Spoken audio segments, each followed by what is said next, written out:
The awakening of humanity. Humanity had always lived under the guise of certainty, believing that the world they inhabited was the center of existence. But change, as it always does, came unannounced, breaking the illusion of safety and routine that society had built over millennia. The early signs were subtle, hidden beneath the noise of everyday life. People continued with their routines, unaware that something far beyond their comprehension was stirring. It began with whispers, rumors spreading across the digital world like wildfire, reports of strange phenomena happening across the globe. At first, they were dismissed as hoaxes or exaggerations, but the patterns soon became undeniable. Across continents, major cities experienced inexplicable events. Earthquakes trembled in places where fault lines had never been known to exist. Wildfires ignited in forests that had stood untouched for centuries. Animal migrations were disrupted, and entire species began to disappear. And then came the most baffling occurrence of all: strange lights in the sky, moving in ways that defied any natural explanation. As days turned into weeks, more people started noticing the oddities. Skeptics turned into believers. Scientists scrambled to study the phenomena, but their findings only raised more questions than answers. Governments, at first, tried to suppress the information, fearing mass panic, but it was already too late. The truth had seeped into the hearts of millions. In the quiet corners of the world, people started awakening, both in the literal and metaphorical sense. Something was happening to their consciousness, a shift that made them more attuned to the unknown, to the energies that pulsed through the fabric of reality itself. These changes were not only physical, but psychological. People reported experiencing vivid dreams of ancient civilizations, of voices speaking to them in languages they did not know, of visions of a future where humanity was no longer the dominant force on Earth. Among these awakened individuals was a young woman named Ilara, who had lived a quiet, simple life in a small village nestled in the mountains. Ilara had always felt disconnected from the world around her. She had grown up listening to tales of the ancient ones, the beings that had once walked the earth in times long past. But those stories had been relegated to the realm of myth and fantasy. Now, however, Ilara was beginning to see that the line between myth and reality was blurring. It all started one night, as she gazed up at the stars. The sky was clearer than usual, and she could see more constellations than ever before. Then, something caught her eye, an odd formation of lights in the distance, moving in a pattern that seemed deliberate. It wasn't like any satellite or aircraft she had ever seen. The lights danced across the sky, changing colors, before disappearing beyond the horizon. That night, Ilara couldn't sleep. She felt as though something had awakened inside her, a long-dormant power or memory that was now stirring. She wasn't the only one.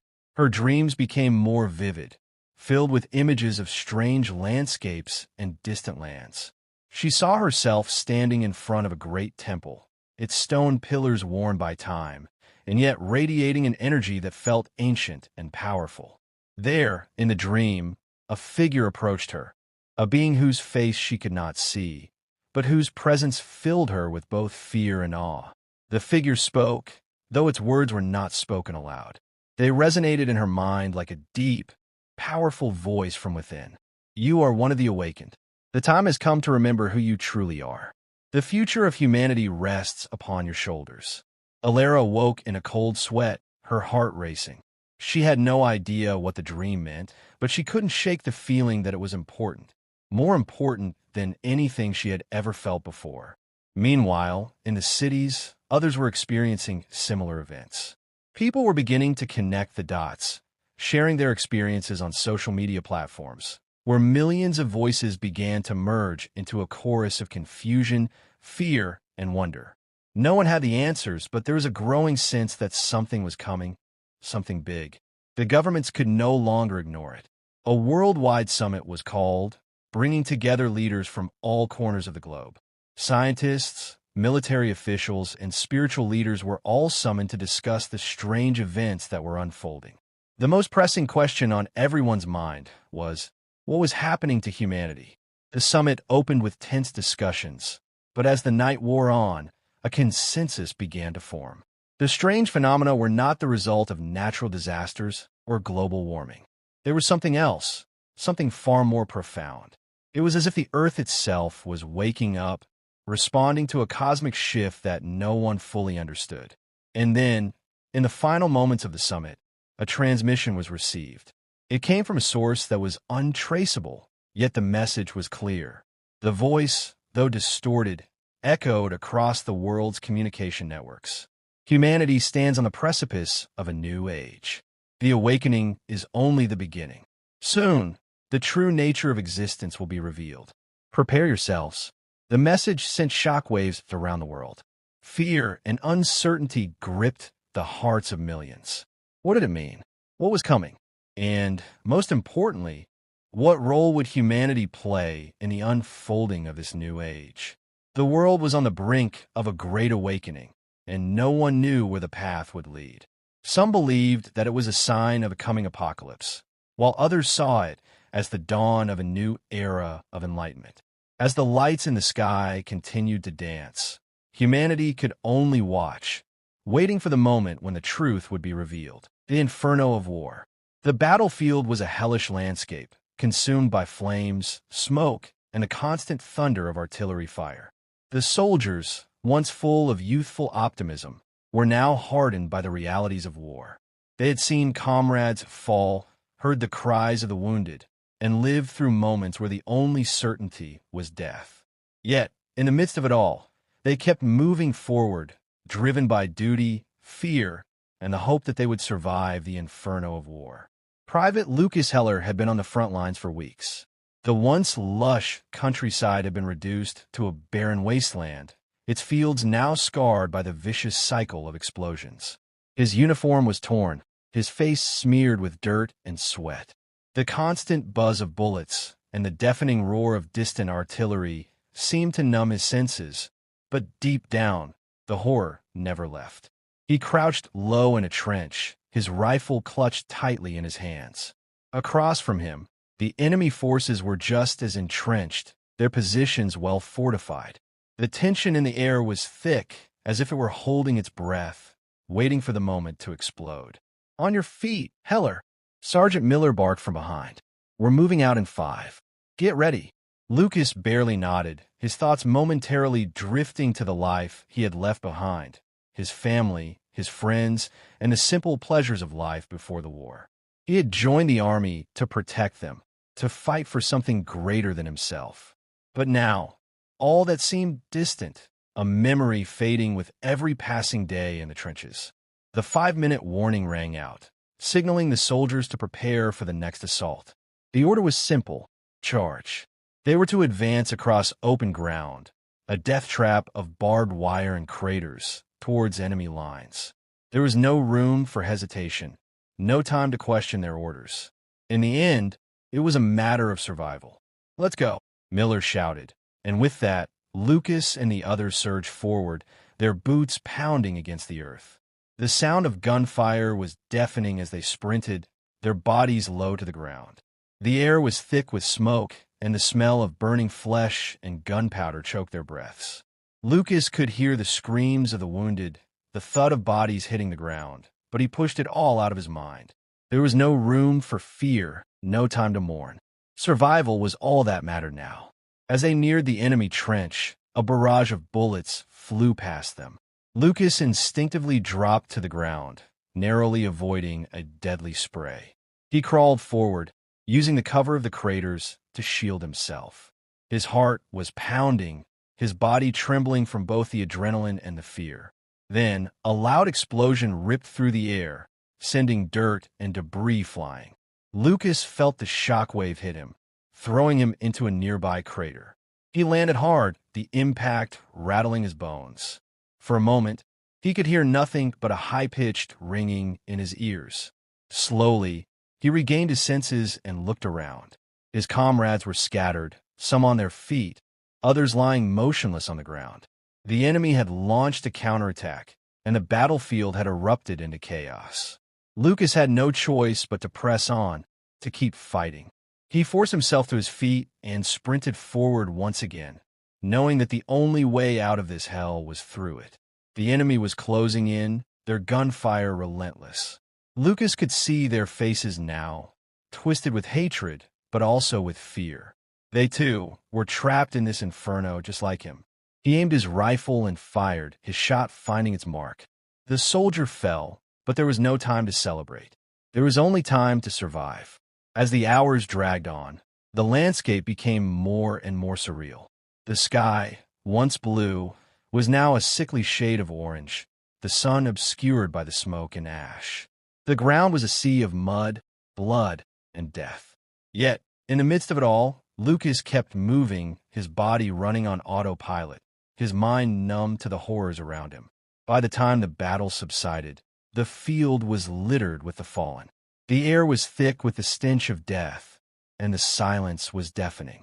Lucas stood among the wreckage, his chest heaving as he tried to process what had just transpired. The war had taken its toll on him, but in that moment, he realized that it had also made him stronger, more resilient. He had survived, but at what cost? The battle for survival was far from over. The birth of the human vanguard. Introduction. The chapter opens with a flashback or a scene from the past, where the human race faces its greatest existential threat. There could be a war, a natural disaster, or a technological collapse. Tension builds as various factions struggle to survive. Rising action. Amid this chaos, a small group of brilliant scientists, leaders, and visionaries come together, forming the core of what will become the human vanguard. These individuals are determined not only to survive, but to rise above the challenges facing humanity. The idea for the vanguard begins to take shape.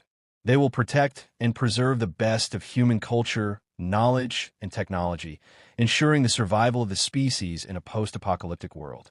The first steps are small: gathering resources, recruiting allies, and creating a central hub of operations. Conflict. Outside forces, be it rival factions or natural obstacles, threaten the formation of the vanguard. There are betrayals, conflicts, and moral dilemmas as the group grows in both strength and ambition. The leaders of the vanguard are forced to make difficult decisions, weighing the needs of the many against the survival of the few. Climax. The final test of the vanguard's strength and resolve. Perhaps a massive battle, a political showdown, or a survival crisis that puts everything at risk. A key moment of sacrifice or heroism within the vanguard solidifies its formation and sets its direction for the future. Resolution. The vanguard emerges stronger, with a clear mission to protect humanity's future. They begin their journey to reshape the world, with an unyielding belief in their cause, even as the world around them remains uncertain. The final reckoning. The sun dipped below the horizon, casting a fiery glow across the battlefield. Smoke hung thick in the air, mingling with the acrid scent of gunpowder and the metallic tang of blood. This was the moment they had all been waiting for, the final reckoning. Roderick stood at the edge of the field, his armor battered and bloodied, his breath shallow but steady. His eyes scanned the wreckage of the once pristine landscape, now reduced to a war-torn wasteland. The enemy's forces were gathering for one last assault, their banners flapping in the wind as they prepared to strike. It was a sight he had hoped never to witness, but now it was all too real. His heart thundered in his chest as he looked back at his comrades, fellow warriors, friends, and brothers in arms. Each one of them had fought valiantly through the endless battles. Each one of them had faced death in the eyes, and yet, here they stood, ready to face it once again. The weight of the coming fight pressed down on Roderick's shoulders, but he knew there was no turning back. "We fight to the end," his commander, General Amon, said, his voice steady despite the grimness of the situation. "For our families, for our land, for our freedom." Roderick nodded, tightening his grip on the hilt of his sword. He had lost so much already: his home, his people, his very reason for living. But now, there was only one thing left: the fight. The war was not just a battle of strength, but of willpower. And as long as there was breath in his lungs, he would fight to see his enemies vanquished. As the signal was given, the battlefield erupted into chaos. The clash of steel rang through the air, mixed with the shouts of men and the cries of the fallen. Roderick charged forward, his sword raised high, cutting through the enemy ranks with brutal efficiency. Each strike brought him closer to the final confrontation, the face-off with the warlord who had started all of this. Across the battlefield, Roderick spotted him. The warlord, draped in dark armor and a blood-red cloak, stood at the center of his forces, his eyes locked onto Roderick with a murderous glare. This was the man responsible for everything: the death, the destruction, the suffering. The time had come to end it. With all the strength he could muster, Roderick pushed through the fighting, cutting down anyone who stood in his way. The world seemed to narrow as he closed the distance between himself and his enemy, the warlord's sinister smile growing as their paths finally crossed. "Roderick, you are a fool to think you can defeat me," the warlord sneered, his voice dripping with malice. Roderick said nothing. Instead, he raised his sword, meeting the warlord's blade in a clash of steel that rang out across the battlefield. The two men locked eyes, their strength and fury a reflection of their hatred for one another. The battle between them was not just a physical one. It was a battle of wills, a test of endurance, and a final reckoning for all the bloodshed. Blow after blow, the two fought relentlessly, each refusing to yield. Roderick's muscles burned, his body screamed for rest, but he refused to stop. This was more than a fight. It was a fight for everything he had lost. Finally, with a swift strike, Roderick disarmed the warlord, sending his blade flying from his hand. The warlord fell to his knees, gasping for air, his face contorted in a mixture of rage and disbelief. Roderick stood above him, his sword raised for the final strike. "It ends here," Roderick whispered. With one swift motion, he brought the sword down, ending the warlord's life and bringing an end to the war that had torn their world apart. Silence fell over the battlefield, broken only by the distant cries of the wounded and the mournful sound of the wind. Roderick stood amidst the carnage, his chest heaving with exhaustion and relief. The battle was won, but the cost had been great. So many had fallen, so many had given their lives for the chance of a better future. And though the war was over, the scars would remain. As Roderick looked out over the field, he knew that this was not the end of his journey. The world had been forever changed, and it was up to him and the others to rebuild it. But for now, in this moment, he could finally allow himself to breathe. The end of the war had come, but the true work was just beginning.